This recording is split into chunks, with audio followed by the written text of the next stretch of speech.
Olá, eu sou o Leandro, eu sou professor de Ciências da Secretaria Municipal de Educação de Barretos. O título da aula que eu apresentarei é A Forma da Terra, parte 2. Então, essa aula é a segunda parte de um conjunto de duas aulas que eu discuto sobre a forma da Terra, cujo objetivo principal é argumentar as principais evidências que comprovam, que evidenciam, que mostram o formato da Terra, que é um formato globular, esférico, e não um formato plano ou qualquer tipo de outro formato que algumas teorias negacionistas que negam o conhecimento científico estão apresentando por aí. Segundo essas teorias negacionistas de Terra plana, por exemplo, dando corda para esse tipo de teoria, se levar em conta os fundamentos que essas teorias defendem, não haveria, por exemplo, a gravidade, não haveria espaço, o ser humano não teria ido à Lua, tudo seria uma mentira inventada por um grupo de pessoas, governo, pessoas poderosas, grandes empresas, que estão tentando manipular o pensamento das pessoas. Lógico, há gravidade, há espaço e o ser humano já se aventurou no espaço, no céu. Temos balões meteorológicos, temos sondas espaciais, temos equipamentos, instrumentos que estão levantando dados sobre o espaço e que têm a capacidade de perceber de forma muito fácil que a Terra tem um formato esférico e não plano. Há vários modelos que tentam explicar essa falsa ideia de Terra plana. Como eu disse, todos os modelos são falsos. Um modelo recente diz que a Terra ela seria um disco, sendo que a Antártica é a borda desse disco, coberto, e esse disco seria coberto por um domo de vidro que delimitaria a atmosfera. O Sol, a Lua, as estrelas e demais planetas e astros estariam colados, incrustados nesse domo, e eles teriam movimento, mas a Terra em si seria parada, estacionária. E, repito, isso é uma teoria da conspiração. É uma hipótese sem fundamentação científica, sem nenhuma evidência científica, onde pessoas acreditam que um grupo de poder, que está no poder, governos, grandes empresários, estejam tentando manipular a forma de pensar das pessoas, que seria uma forma correta. No entanto, não. Uma observação semelhante a essa que nós estamos vendo nessa figura, ou seja, o mar ou oceano e logo acima a atmosfera da Terra. Percebam que a visualização do horizonte dá-se a entender que a Terra seria plana, porque esse horizonte é reto. No entanto, por que esse horizonte é reto e a Terra é esférica? Porque a Terra é muito grande. Precisaria ter um campo visual muito grande para poder iniciar a visão de uma curvatura. Então, essa falsa interpretação com base na observação e não utilização de outros instrumentos, como por exemplo fotos tiradas a partir de sondas, de objetos, de instrumentos que estejam no espaço, que são suficientes para poder mostrar, né, é uma evidência muito forte do formato esférico da Terra. Bom, vamos agora começar a apresentar mais evidências de que a Terra ela possui um formato esférico e não um formato plano, um formato semelhante a uma pizza. No Ocidente, essa noção de que a Terra ela é esférica, ela prevalece, pelo menos no meio científico, desde a Grécia Antiga, quando alguns modelos e experimentos foram elaborados, considerando que a Terra, o planeta, era esférico. No Oriente, essa ideia, em diversos grupos humanos, acreditavam, muitos chegaram à conclusão também de que a Terra possuía um formato esférico. Mas alguns grupos, como por exemplo os hindus, atualmente Índia, tinham essa ideia que a Terra era algo que ficava por cima sobre 4 elefantes sagrados. E abaixo desses elefantes sagrados ficava uma tartaruga gigante. E se as pessoas se aventurassem além da fronteira da Terra, ela poderia cair e poderia eventualmente ser devorada por essa tartaruga que ficava sustentando a Terra. Bom, quando que se refere ao Ocidente, na Grécia Antiga, por meio de experimentos foi constatada a circunferência da Terra. O nome da pessoa que chegou a essa conclusão foi o grego Eratóstenes de Cirene.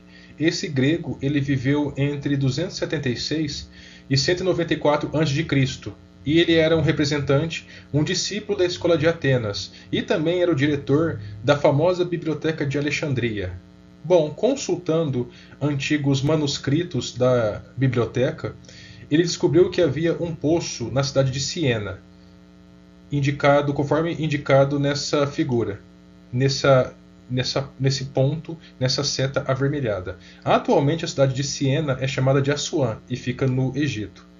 Bom, ele percebeu que no dia de solstício de verão, para quem não sabe, solstício de verão é o período de maior incidência de radiação solar na Terra. O Sol ele incide perpendicularmente na Terra, ou seja, de baixo para cima. Nessa situação, não ocorre a formação de sombras. E ele percebeu que nesse poço, durante o solstício de verão, que é o dia do ano de maior incidência de radiação solar, não havia formação de sombras. Ele também percebeu que uma cidade um pouco distante, ao norte, logo ao norte da cidade de Alexandria, havia algumas colunas de pedras. E essas colunas, conforme indicado com essa outra seta, havia a formação de sombras. Bom, se a Terra fosse plana, tanto esse poço quanto essa coluna ficariam retos, paralelos um com relação ao outro, e não deveria haver a formação de sombra em nenhum dos dois. No entanto, ele observou a formação de sombras nessas colunas, e isso é uma evidência muito forte de que a Terra não havia um formato plano, e sim um formato esférico, como se sabe atualmente. Bom, uma outra evidência da Terra como uma esfera e não como um plano, ou seja, da esfericidade da Terra, do planeta Terra, foi registrada por Strabo de Amazeia. Ele viveu entre 63 a.C. e 24 depois de Cristo. Ele, retomando algumas observações feitas no cais do Porto, o Strabo ele afirmava que quando o navio se afastava do cais, conforme essa figura, e chegava mais à linha do horizonte do observador, ele começava a desaparecer em partes. Primeiramente, desaparecia o casco do navio. Logo na sequência, desaparecia o corpo e, por fim, por último, desaparecia o mastro.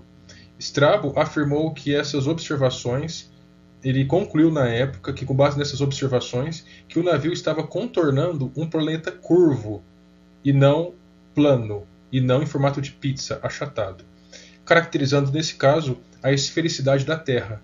Bom, podemos comprovar este fato utilizando uma luneta ou binóculos para ampliar a imagem dos navios que partem em direção ao mar aberto e que vão desaparecendo gradativamente no horizonte. Bom, agora no que se refere às grandes navegações, entender o formato da Terra, se ela é esférica ou plana, foi fundamental para o sucesso das grandes navegações no século XIV, principalmente por Portugal e Espanha. Se a Terra apresentasse um formato plano, achatado, o plano de navegação, ou seja, a trajetória que os navegantes iam adotar, seria fundamental para poder ter sucesso ou não. Percebam que se a Terra tem um formato esférico ou se ela tem um formato plano, entender esse formato é fundamental para sair de um ponto e chegar até o outro. Bom, desde as evidências apresentadas pelos gregos, a noção de uma Terra esférica, ou seja, da esfericidade da Terra, predominou. Essa noção ela foi fundamental para que os navegadores portugueses e espanhóis do século XV se aventurassem a encontrar rotas marítimas alternativas da Europa para a Índia e para outras rotas também alternativas que não passasse pelo sul da África. Cristóvão Colombo, navegador espanhol, que viveu entre 1451 e 1506, por exemplo, ele afirmava que ele poderia viajar em direção ao leste ou ao oeste e retornar sempre ao ponto de partida de sua viagem, desde que ele seguisse em linha reta. Isso seria uma prova da esfericidade da Terra.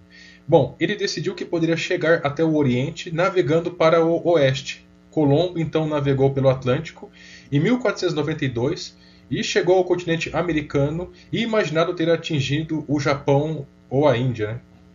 Bom, cerca de 30 anos depois da chegada de Colombo à América, Fernão de Magalhães, que viveu entre 1480 e 1521, iniciou em 1519 a primeira viagem ao redor do mundo. feita por uma pessoa, feita por humanos. Essa circunnavegação de Fernão de Magalhães se consolidou como evidência da esfericidade da Terra. Bom, nesse mapa estamos observando uma linha vermelha que representa o trajeto feito por Fernão de Magalhães. Após a sua morte, em 1521, um outro navegador, Sebastião Elcano, ele continuou a sua viagem. E na sequência da viagem de Elcano, a gente pode observar nessas linhas indicadas em verde nessa figura. Bom, essa figura que estamos observando, esse mapa, é o Teatrum Orbis Terratum. Ele é traduzido para o português o Teatro do Globo Terrestre. Ele foi desenvolvida, pintada por Abraão Ortélio e foi publicado na Bélgica, na Antuérpia, em 1570. E é considerado o primeiro atlas moderno, resultado de intensas explorações marítimas. Percebam que é exploração, viagem, mas ninguém observou a Terra por cima para poder ter certeza. Então, os primeiros registros que se tem, graças à capacidade de observação, esses registros dos primeiros navegadores e de outros estudiosos da época, registros cartográficos, cartas náuticas e até a construção de mapas da Terra foram propostos antes mesmo que o ser humano pudesse observar o planeta visto de cima diretamente. Então essa concepção, repito, de a Terra esférica, ela foi fundamental para o planejamento das grandes navegações. Bom, observamos esse mapa e as diversas zonas de fuso horário. É uma outra aplicação do conhecimento sobre a forma da Terra, pois esse tipo de conhecimento é possível com base no conhecimento do movimento de rotação da Terra em torno do seu próprio eixo, que é um eixo imaginário, e também o formato esférico da Terra. Bom, nessa figura nós temos uma imagem da Terra obtida por meio de satélites. Bom, somente com o desenvolvimento de novas tecnologias, que foi a partir do meados do século XX, nós podemos observar diretamente a Terra por cima. Fotografias, muitas fotografias, como eu citei anteriormente, obtidas a partir dos satélites, ou por astronautas, ou por dispositivos como balões meteorológicos, confirmam o formato esférico do planeta. Sabemos, hoje em dia, que o planeta Terra não é rigorosamente esférico. Apesar de ser praticamente imperceptível, ele é levemente achatado nos polos, e grande parte de sua superfície é formado por grandes cadeias montanhosas, por vales, por depressões, acidentes geográficos, por planaltos.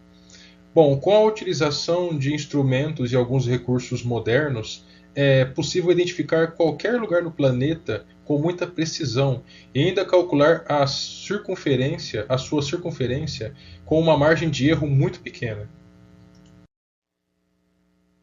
Bom, esse era o conteúdo que eu queria ter transmitido. Espero que todos tenham captado a ideia central de quanto que é absurda a possibilidade da Terra ser plana. Nós temos evidências diretas e indiretas muito marcantes que é impossível a Terra ser plana. A Terra ela é esférica. Bom, ótimos estudos a todos.